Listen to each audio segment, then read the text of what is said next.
You know that feeling when you walk into a spa and suddenly the world slows down? The soft lighting, the natural textures, the background music, it's like an instant exhale. Now imagine walking into your own home and feeling that same sense of calm every single day. Sounds amazing, right? Let's talk about how to make that happen. Lighting has the power to completely change the way a space feels. But not all lighting is created equal.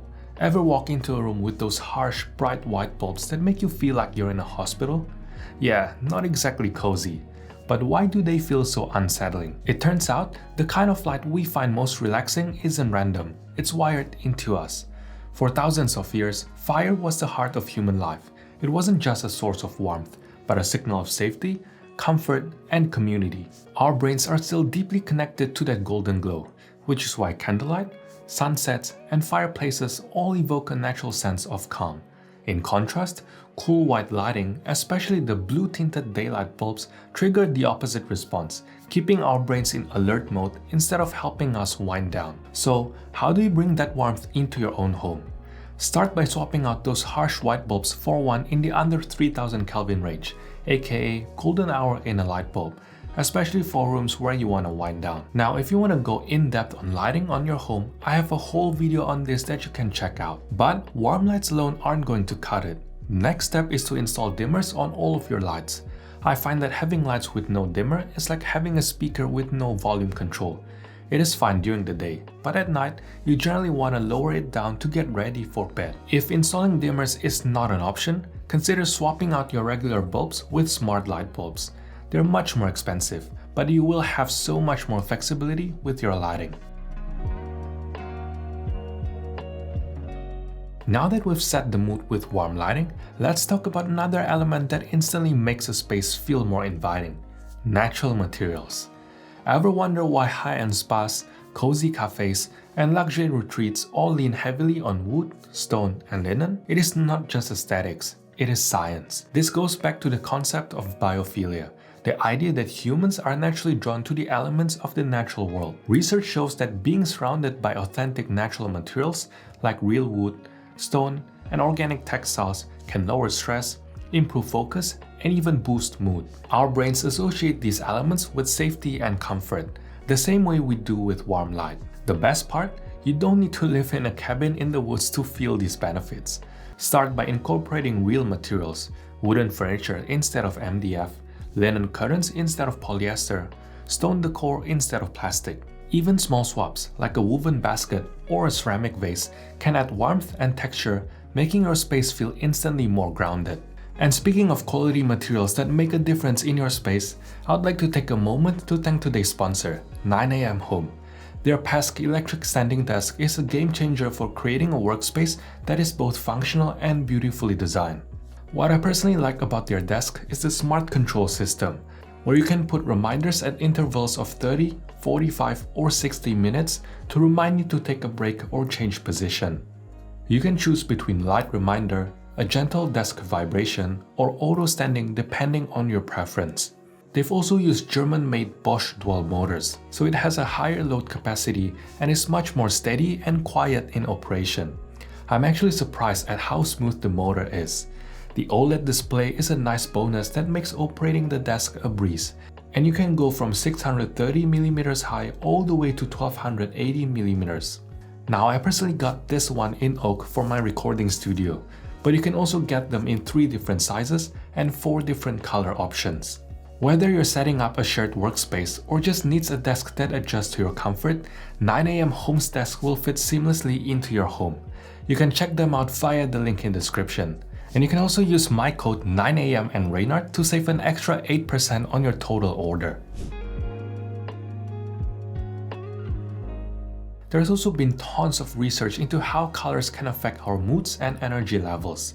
Ever notice how certain colors instantly make you feel at ease while others feel overwhelming? That is because color isn't just a design choice, it is a psychological trigger. Research shows that our brains are wired to associate specific colors with safety and comfort. Earthy tones like deep greens, warm browns, and soft terracottas mirror the landscapes we evolved in. Think forest, soil, and sand. These tones instinctively make us feel grounded, calm, and at home. But here's the thing, while there are some universal truths about how color affects mood, our individual experiences and cultural backgrounds play a huge role in how we perceive them. Just think about the white versus colorful interiors debate. To some, an all-white space feels peaceful and uncluttered. To others, it is stark and lifeless. On the flip side, a vibrant room filled with bold hues might feel energetic and joyful to one person, but overstimulating to others. That is why, at the end of the day, color is deeply personal. If warm neutrals and earthy tones make you feel at home, lean into them. But if the deep navy or a rich mustard yellow sparks joy for you, embrace it. The goal isn't just to follow a color rulebook, it is to create a space that feels right for you. Color sets the mood, but texture brings it to life. A room filled with sleek, flat surfaces can feel cold and lifeless, while adding texture makes it instantly more inviting and comforting. Unfortunately, most people only focus on visual features like colors and shapes and totally forget to incorporate tactile elements. With the popularity of flat-pack furniture, there's countless spaces with sleek shiny floors, polished surfaces, smooth walls, MDF furniture, and smooth polyester sofas. But I find that these feel flat and depressing. But why do textures make our homes feel better and more homely? This ties into a concept called soft fascination. The idea that small organic details like the weave of linen or the grain of wood engage our senses without overwhelming us. That is why staring at tree bark or watching waves is relaxing. It holds our attention in a gentle, effortless way. So how do you bring that into your home? Layered textures, a wooden furniture, wool textured rug, woven throw, a stone planter. These small shifts create a space that is not just beautiful, but deeply comforting. Along with textures, the shapes in your space also play a huge role in how cozy it feels. Spaces with rigid and angular lines can feel harsh and uninviting, while curves bring a sense of softness and ease, just like in nature. This simply comes down to the fact that sharp and angular shapes signal danger. Think knives, thorns, claws, and jagged rocks. Our brains are wired to perceive these sharp forms as potential threats, which in turn trigger feelings of anxiety and unease. On the other hand, curves are associated with softness and safety. This is why nature is filled with organic flowing forms. Think rolling hills, winding rivers, clouds, and even the curves of the human body. When we incorporate those same curved, organic forms into our homes, we create an environment that naturally feels more peaceful and welcoming. So, consider swapping out square tables for round ones, or opting for a sofa with soft edges or even smaller pieces like an arch mirror, circular light fixtures, or a curvy vase. You don't have to go overboard and make everything curved, but a little mix goes a long way. Subtle changes like these will help reduce that subconscious tension and will make your home a place where you feel calm and at ease. Another way to create a more peaceful and cozy home is by using virtual boundaries to define different zones within a room. Open, undefined spaces can leave us feeling exposed or unsettled, while areas with a sense of enclosure provides comfort and safety. Imagine a single couch sitting alone in the middle of a room. It feels awkward and disconnected, right? But if you pair that couch with a floor lamp, a side table, a rug, and maybe a plant, you've created a cozy nook that feels contained and inviting. It works the same way as sitting under a tree. The canopy and shadow creates natural boundary that makes you feel protected. You can apply this to your home by using pendant lights above a dining table to create an intimate atmosphere, using rugs to define seating zones, or placing furniture, like an armchair, in the corner of the room to establish a quiet retreat. These subtle boundaries help your brain relax by providing a sense of structure and safety within a space. If you've ever struggled with arranging your space in a way that actually works, my free room layout handbook breaks it all down for you. It is packed with practical tips and layout rules to help you create a space that is both functional and beautiful. We already talked about the type of light, but just as important is where you place it. A cozy space isn't uniformly bright. It has layers of light and shadows that create depth and atmosphere. Think about how nature works. The most inviting spaces, sun-dappled forests, glowing campfires, have light concentrated in some areas and shadow in others. That contrast is what makes a space feel dynamic and inviting. Yet, many homes rely on a single overhead light, aka the big light. which makes the room feel flat, sterile, and uninviting, almost like an office building. So how do you create pockets of light? It's actually simple. Instead of flooding the room, layer different light sources at different heights and location throughout your space. Floor lamps in corners, table lamps with shades, pendant lights over key areas, wall sconces for ambient glow, even LED strips under shelves. There's so many options out there. The goal isn't brightness for brightness' sake. It is about creating pockets of illumination where you naturally gather, while letting other areas remain softly dim.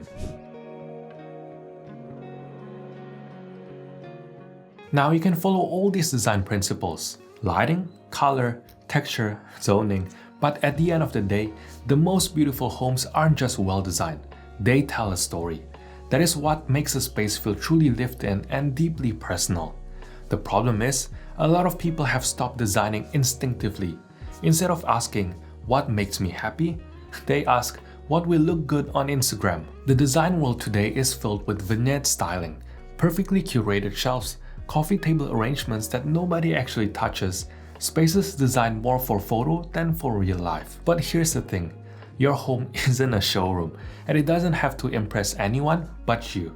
The best interiors aren't about what is trendy, they're about what feels meaningful. So take a moment to look around your space. Do the objects in it tell your story? If not, start replacing the core for the sake of the core with pieces that actually mean something to you.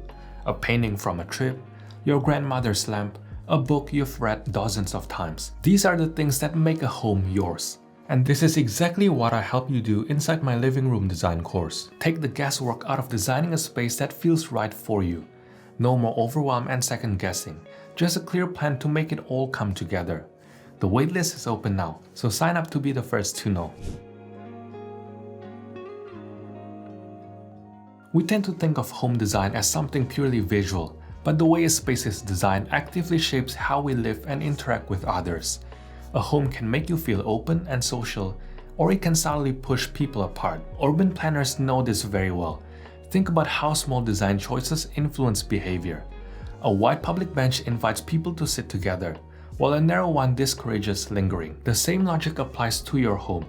If your furniture is pushed up against the walls, leaving a big empty space in the middle, conversations feel disconnected. But arrange seats closer together, at angles that naturally face each other, and suddenly your space encourages connection. This is why it helps to ask not just how do I want my home to look, but how do I want it to make me feel. If you want to host more, make your seating inviting and easy to gather around. If you want to create family moments, maybe design a kitchen or living room layout that brings people together naturally. Your home isn't just a reflection of who you are. It is a tool to help you become who you want to be. Take a look at these two rooms. Imagine being in both of these rooms. Which one do you think you'd feel calmer in? The organized one, right? Now you could have the most stunningly designed home, but if it is cluttered, it won't feel peaceful. Clutter isn't just about stuff. It is a to-do list you can see. Every misplaced object is a tiny reminder of something you haven't handled yet. You can check out my video on how to declutter effectively if you're currently struggling with this. It is easier to stay focused on the present moment if everything is clean and tidy. If you enjoyed this video, check out this video on 10 reasons why your home looks off, and this video on how to declutter effectively. Otherwise, thanks for watching, and I'll see you in the next one.